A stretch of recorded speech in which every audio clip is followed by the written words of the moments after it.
La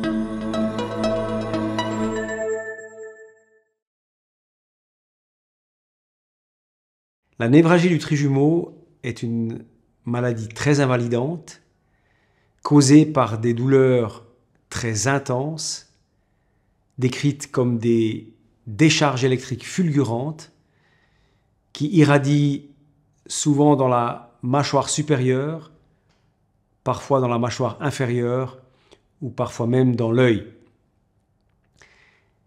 Ces douleurs peuvent être déclenchées par la mastication, par le fait de parler, par le rasage, parfois même par le toucher. Elles durent en général de quelques secondes à quelques minutes. Entre les crises, le patient ne ressent en général pas de douleur, sauf si la maladie dure depuis très longtemps et s'est chronifiée.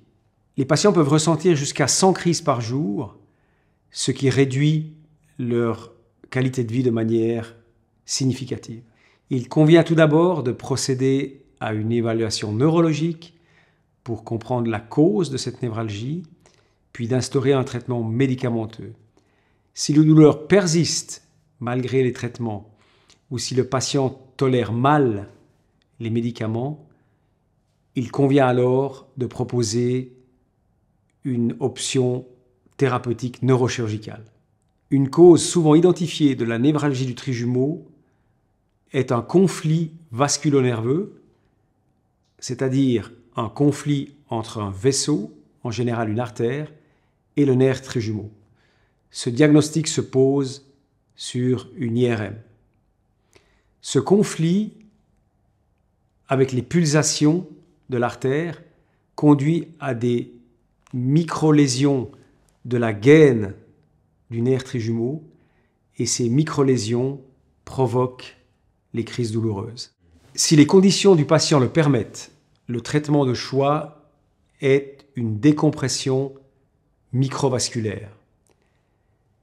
Ceci signifie que l'on va, de manière microchirurgicale, séparer le vaisseau du nerf.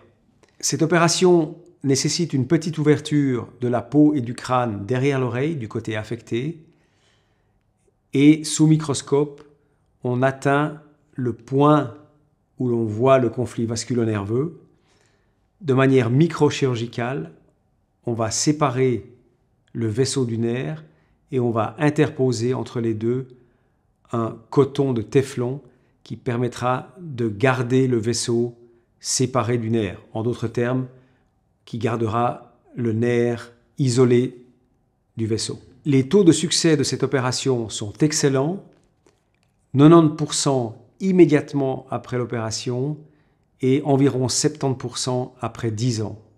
En d'autres termes, 7 patients sur 10 n'ont pas de douleur 10 ans après l'opération. Si aucun conflit vasculo-nerveux n'est identifiable, si les conditions du patient ne le permettent pas, ou si la névralgie du trijumeau a lieu dans le cadre d'une sclérose en plaques, alors des alternatives thérapeutiques minimalement invasives comme la compression en ballonnet peuvent être proposées. Lors de cette procédure, un fin cathéter est conduit avec des techniques de haute précision à travers la joue jusqu'au nerf trijumeau. À travers ce cathéter, on va introduire un petit ballonnet qui sera gonflé et sous une pression contrôlée de 1,2 à 1,5 bar, on va comprimer le ganglion de Gasser pendant quelques minutes.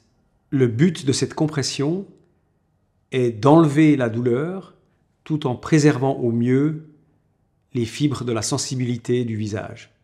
Les taux de succès initiaux de cette procédure sont d'environ 90% et les taux de succès après 5 ans sont de 50 à 70%. La thérapie la plus appropriée pour le patient est discutée individuellement en fonction de son âge, en fonction de la présence ou non d'une sclérose en plaques, en fonction des résultats thérapeutiques et des attentes du patient. Cela nécessite une collaboration étroite entre le patient, son médecin généraliste, le neurologue et le neurochirurgien.